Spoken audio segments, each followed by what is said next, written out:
ओम शांति। अपने मन और बुद्धि में दया का भाव धारण करने वाले मैं आत्मा,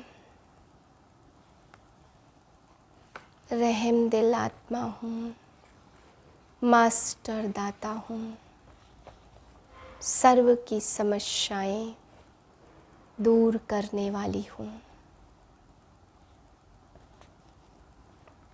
18/9/2023 के महावाक्य आज बाबा बच्चों को समझाते। बच्चे, यह रुद्र ज्ञान यज्ञ वह यज्ञ है जिसमें जब तक सब कुछ स्वाहा ना हो तब तक यह यज्ञ चलता ही रहेगा।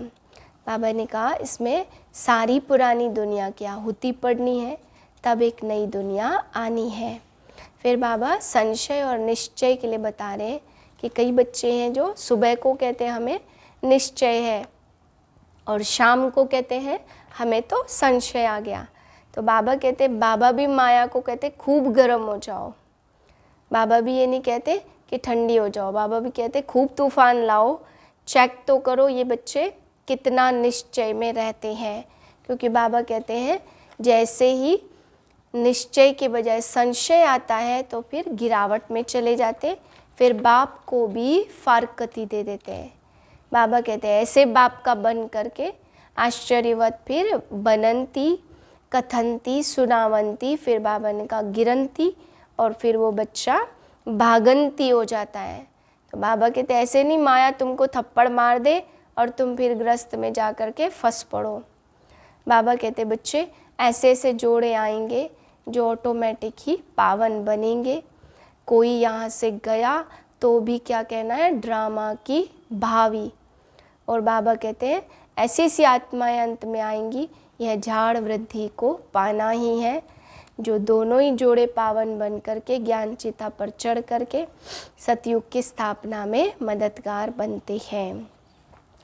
बाबा कहते बाप अहिल्याओं कुब्जाओं का भी उद्धार करते हैं, लेकिन इस समय के मनुष्य समझते नहीं है कि हम तो पतित हैं। ये है मीठे बच्चे, बाप की आस है बच्चे, पूरा पूरा नष्टो मोहा बने।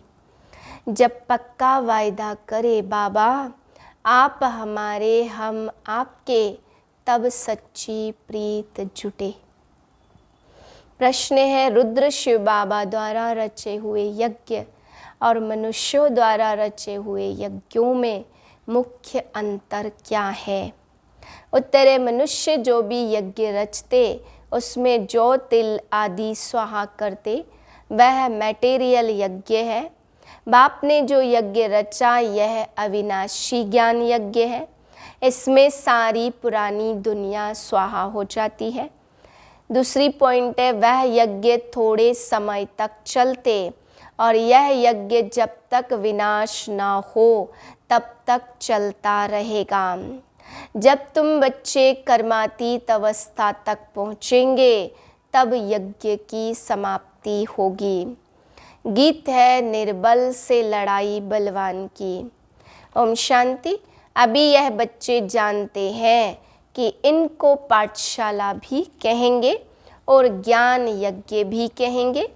पाठशाला के हिसाब से एम ऑब्जेक्ट जरूर होनी चाहिए।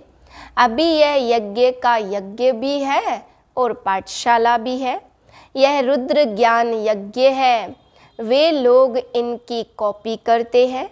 मैटेरियल यज्ञ रचते हैं, उसमें जो तिल आदि की आहुति डालते हैं, और दूसरा फिर बहुत बड़ा यज्ञ भी रचते जहाँ चारों तरफ शास्त्रों को रखते हैं। बहुत बड़ी जमीन ले लेते हैं, फिर एक तरफ चावल घी आटा आदि सब रखते हैं और दूसरे तरफ शास्त्र भी सब रखते हैं।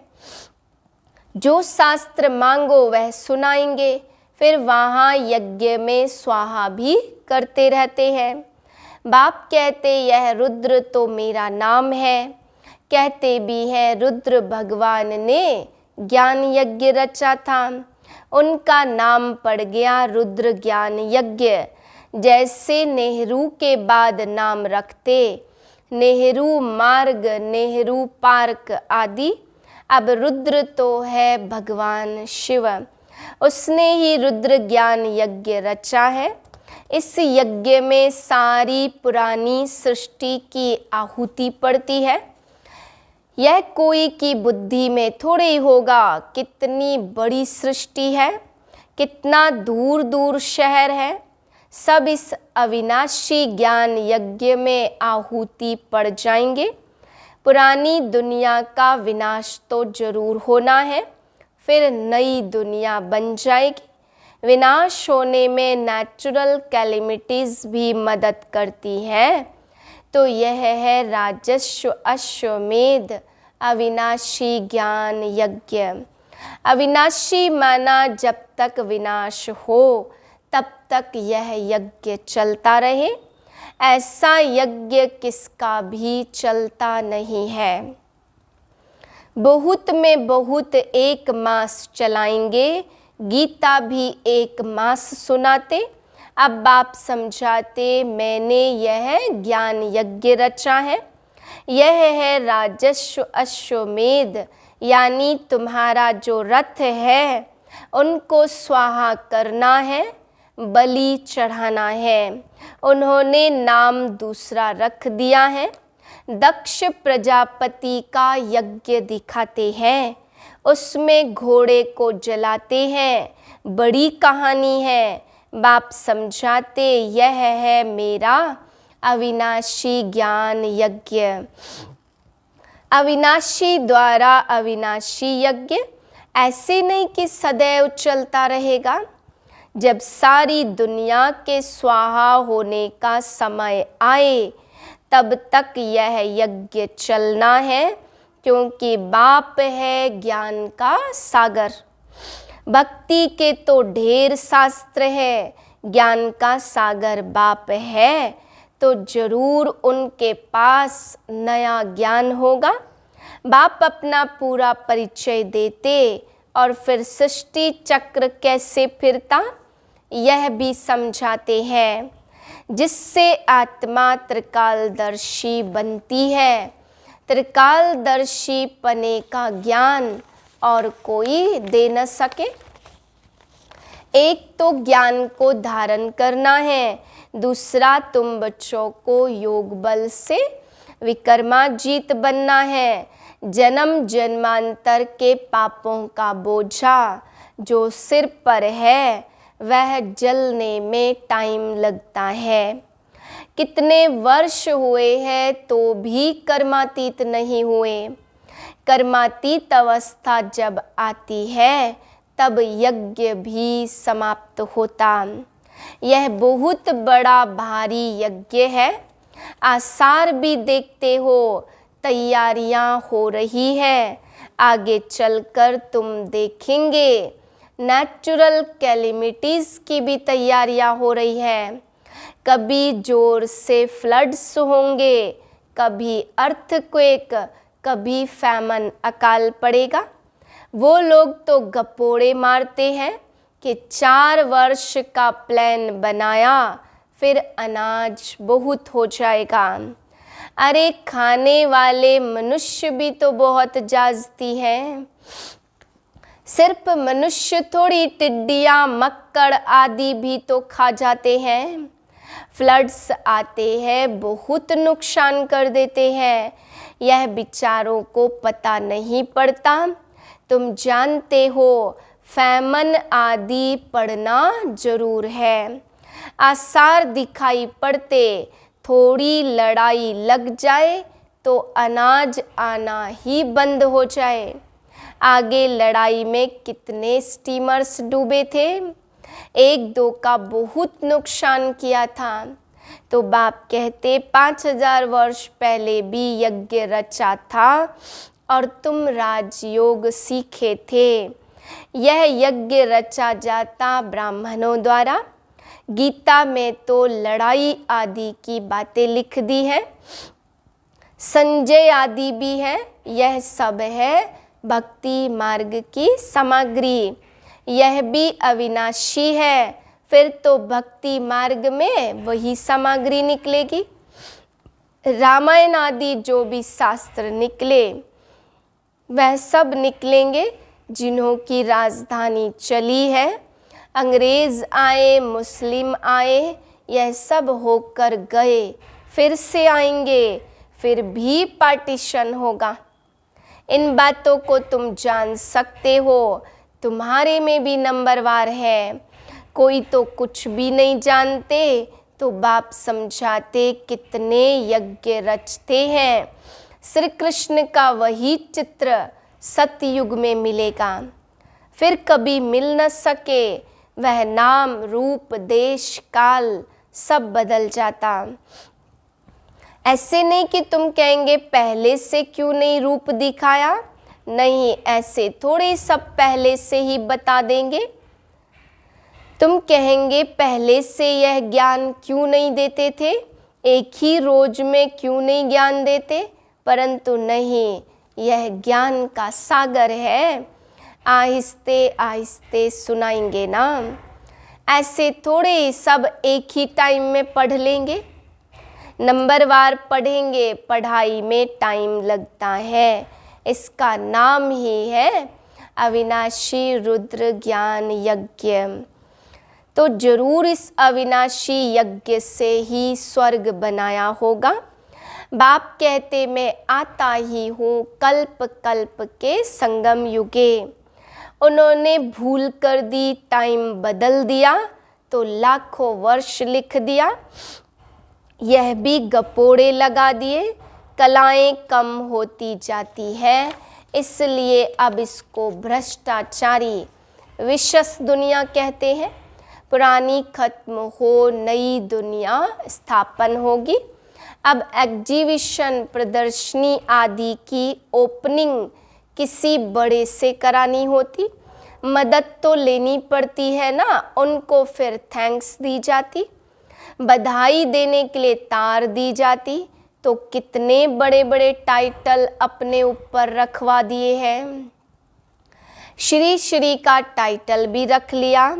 श्री श्री बाप समझाते श्रेष्ठाचारी दुनिया थी, अभी है भ्रष्टाचारी। फिर बाप श्रेष्ठाचारी बनाने आए हैं। अभी तो हिज हाईनेस के बदले बहुत टाइटल सबको दे देते। श्री श्री कहते रहते, उन्हें समझाना चाहिए कि सेकंड में जीवन मुक्ति गाई हुई है। समझाने वाला बड़ा एक्टिव होना चाहिए, फुर्त होना चाहिए। मिलिट्री वाले कितने टिप टॉप रहते हैं। तुम बच्चों का नाम कितना बड़ा है, शिव शक्ति सेना। यह ज्ञान मिलता अबलाओं को, अहिल्याओं को, परंतु अपने को सब पापात्मा समझते थोड़े हैं। बाप समझाते हैं मंजिल ऊंची है। सुबह को कहेंगे हमको पक्का निश्चय, और शाम को कहेंगे हमें संशय है। आश्चर्यवत बाबा का सुनंती, कथनती, बनंती, फिर भागंती, फिर गिरंती हो जाते। शाम को कहते मैं जाता हूँ, मैं चल नहीं सकता, मंजिल ऊंची है, मैं छुट्टी लेता हूँ। तो बाबा कहते बच्चे ड्रामा की भावी। मैं तो माया को कहता हूँ खूब गर्म हो जाओ। बाप कहते खबरदार रहना, ऐसे नहीं माया थप्पड़ मार दे और तुम फंस पड़ो। तुम मांगते ही हो जनक मिसल, ग्रस्त व्यवहार में रहते जीवन मुक्ति पाए। बाप कहते एक जन्म पवित्र बनो तो तुम स्वर्ग के मालिक बनेंगे।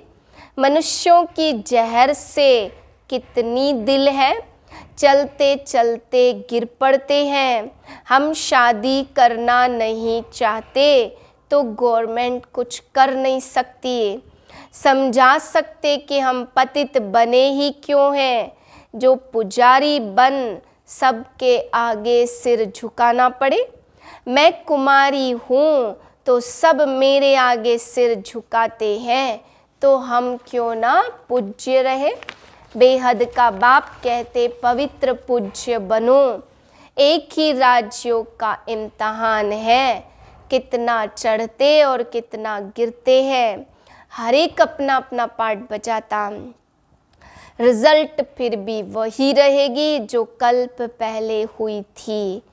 पूरा नष्टो मोहा बने तब बाप से पूरी प्रीत जुटे।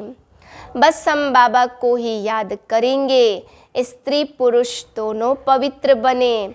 जल्दी जल्दी झाड़ बढ़ना ही है, ऐसे बहुत जोड़े आएंगे जो दोनों ज्ञान चिता पर बैठेंगे।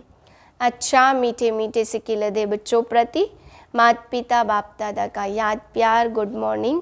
रूहानी बाप की रूहानी बच्चों को नमस्ते। हम रूहानी बच्चों की रूहानी बाप को नमस्ते। धारणा के लिए पहली पॉइंट, इस अविनाशी ज्ञान यज्ञ में अपने इस रथ सहित सब कुछ स्वाहा करना है। सर्विस के लिए बहुत बहुत चुस्त और फुर्त बनना है। दूसरी पॉइंट, माया कितनी भी गर्म हो, सावधान रह, उसके थप्पड़ से स्वयं को बचाना है, घबराना नहीं है। वरदान दया भाव को धारण कर सर्व की समस्याओं को समाप्त करने वाले मास्टर दाता भव। जिन आत्माओं के भी संपर्क में आते हो, चाहे कोई कैसे भी संस्कार वाला हो, अपोजिशन करने वाला हो, स्वभाव के टक्कर खाने वाला हो, क्रोधी हो, कितना भी विरोधी हो, आपकी दया भावना उसके अनेक जन्मों के कड़े हिसाब किताब को सेकंड में समाप्त कर देगी। आप सिर्फ अपने अनादि आदि दातापन के संस्कारों को इमर्ज कर दया भाव को धारण कर लो तो ब्राह्मण परिवार की सर्व समस्याएं समाप्त हो जाएंगी। स्लोगन है, अपने रहम दिल स्वरूप व दृष्टि से हर आत्मा को परिवर्तन करना ही पुण्यात्मा बनना है। ओम शांति।